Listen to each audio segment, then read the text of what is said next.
Hello students, welcome to वायु learning. आज की क्लास में हम क्लास 11th का चैप्टर पढ़ेंगे बायोमोलिक्यूल्स। तो देखो, बायोमोलिक्यूल्स क्या होते हैं? जितने भी कार्बन कंटेनिंग कंपाउंड्स होते हैं लिविंग टिश्यू में, ठीक है, जो लिविंग टिश्यू है, लिविंग सिस्टम है, उसमें जो कार्बन से बने हुए जो कंपाउंड होते हैं उन सबको हम क्या बोलते हैं? उन सबको हम बोलते हैं बायोमोलिक्यूल्स। ठीक है, अब बायोमोलिक्यूल्स मतलब कि जैसे हमारे पास न्यूक्लिक एसिड है, ठीक है, ये भी कार्बन कंटेनिंग है, ठीक है, न्यूक्लिक एसिड है, प्रोटीन्स हैं, लिपिड्स हैं, क्या कार्बोहाइड्रेट्स हैं, ये सब क्या है? ये सभी जो हैं ये बायोमोलिक्यूल्स होते हैं। ठीक है, तो ये तो गया बायोमोलिक्यूल्स। अब थोड़ा सा हम समझते हैं जिसमें हम आगे जैसे पढ़ेंगे जो केमिकल कंपोजिशन की एनालिसिस है उसमें हेल्प करेगा। तो देखो, अगर हम अपने बायोस्फीयर की बात करें तो हमारे बायोस्फीयर में इतने सारे लिविंग ऑर्गेनिज्म, मतलब बहुत ज़्यादा डाइवर्सिटी है।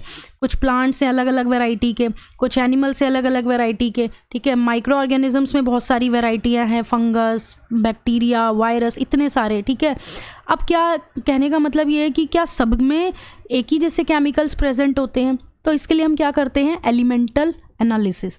तो जैसे केमिस्ट्री में एलिमेंटल एनालिसिस की जाती है, ऐसे ही हम जो है इसमें भी इनके लिए एलिमेंटल एनालिसिस करते हैं लिविंग ऑर्गेनिजम्स के लिए।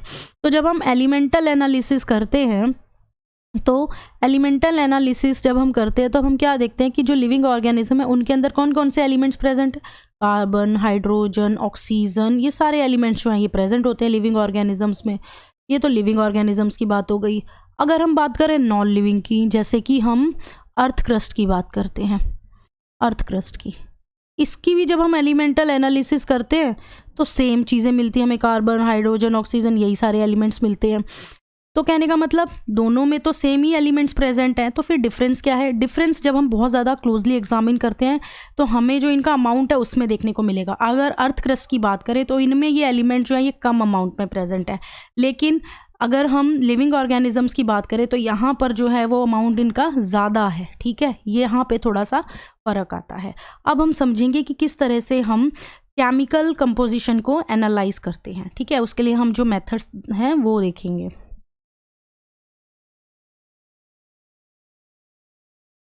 अब देखो कैसे जो है वो हम एक केमिकल कंपोजिशन को एनालाइज करें। इसके लिए हम क्या करते हैं, जो एक टिश्यू एनालिसिस करते हैं और एक हम इसमें क्या करते हैं, ऐश एनालिसिस करते हैं। तो टिश्यू एनालिसिस जो है वो पहले हम देखते हैं। इसको हम टिश्यू एनालिसिस कर बोल रहे हैं तो इसका मतलब हम क्या करेंगे? टिश्यू लेंगे। टिश्यू में हम क्या ले सकते हैं? कोई भी वेजिटेबल ले सकते हैं या फिर हम लीवर का कोई पीस ले सकते हैं।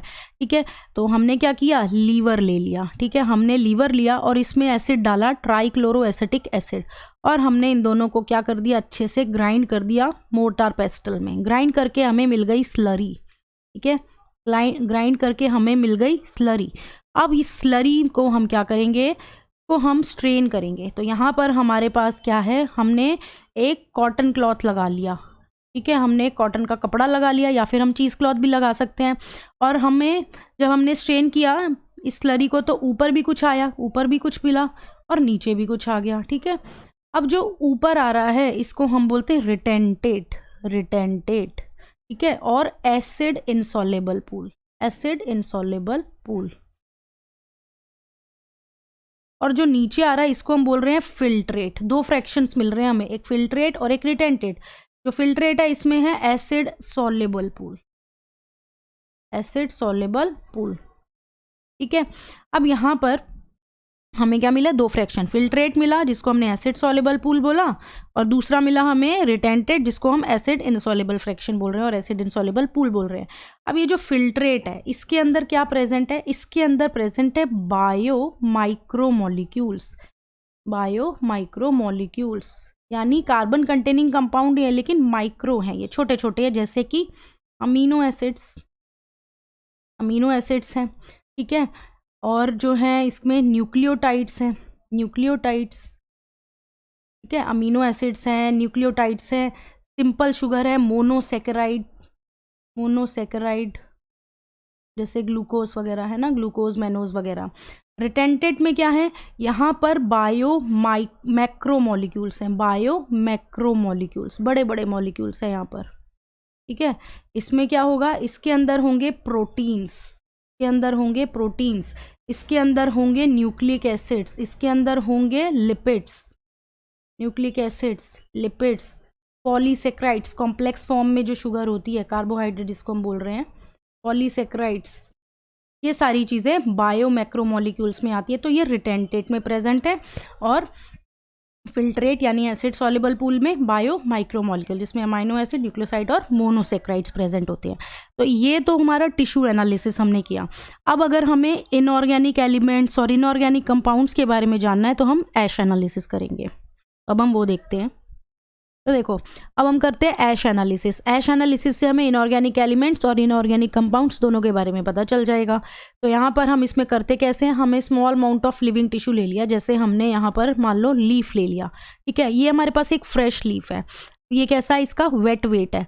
हम क्या करेंगे, हमें वेट वेट चाहिए नहीं, तो हम इसको पूरी तरह से सुखा लेंगे, जिससे ये पूरा पानी इसमें से निकल जाएगा और हमें इसका ड्राई वेट मिल गया। अब ये जो सूखा हुआ लीफ है, इसको हम क्या करेंगे, इसको हम करेंगे बर्न, ठीक है। तो हमने क्या किया, इसमें लीफ को ड्राई करके जो है पूरा पानी उसमें से निकल गया, हमें मिला इसका dry weight. Okay, dry weight मिलने के बाद हमने इसको क्या किया, बर्न कर दिया, जला लिया।